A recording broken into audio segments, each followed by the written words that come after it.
Hello everyone, मैं प्रीति Yadav law mentor में आप सभी लोगों का स्वागत करती हूँ। तो जैसे कि एआईबी 17 का जो क्वेश्चन पेपर था, उसमें 10 जो क्वेश्चन है वो कॉन्स्टिट्यूशन के हैं, तो वो हमने अलग से साइड कर लिए हैं।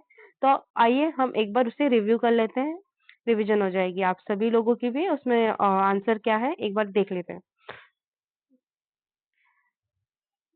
Now, first question. Which of the following amendment of 1985 anti-defense law was added in Constitution of India?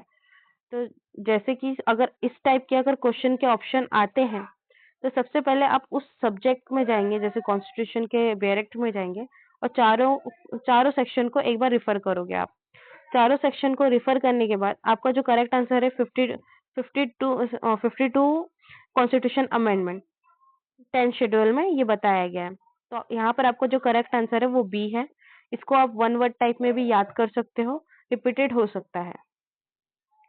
Now has पर आर्टिकल 16, अभी आर्टिकल 16 में आप जाएंगे कॉन्स्टिट्यूशन के बेयर एक्ट में, तो वहां पर लिखा हुआ है, यहाँ पर क्वेश्चन दिया है, no citizen shall on ground only of or any of them be ineligible for discriminated against in respect of any employ or officer office under the state. तो यहाँ पर जो करेक्ट आंसर है आपका A है, religion race caste sex distant place of birth and residence. तो correct answer आपका A है यहाँ पे।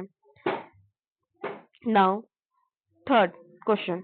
In which one of the following cases Supreme Court decided that constitution amendment in law within the meaning of Article 2 or Article 13(2) and therefore it is if it violate any fundamental right it may be declared void.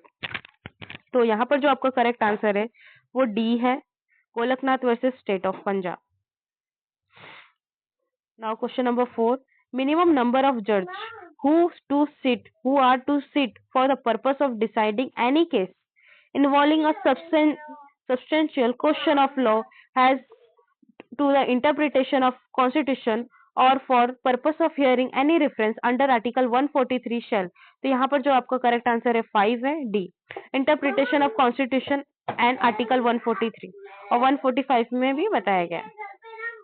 Now question number 5, uniform civil code in India is directive principle state policy. ये one word में आप याद कर सकते हो अगर याद करना चाहो तो। रिपीटेड ये भी हो सकता है कॉन्स्टिट्यूशन के ऊपर। तो आपका यहाँ पर जो करेक्ट आंसर है बी है। Now question number 6, according to article 300A of constitution of India no shall be deprive his property save by authority of law. यहाँ पर जो आपका करेक्ट आंसर है ए है, पर्सन। ये बताया गया आर्टिकल 30A में, 300A में। Now, question number 7. The title of Constitution of India is laid down in article 393 में, इसका बताया गया आंसर।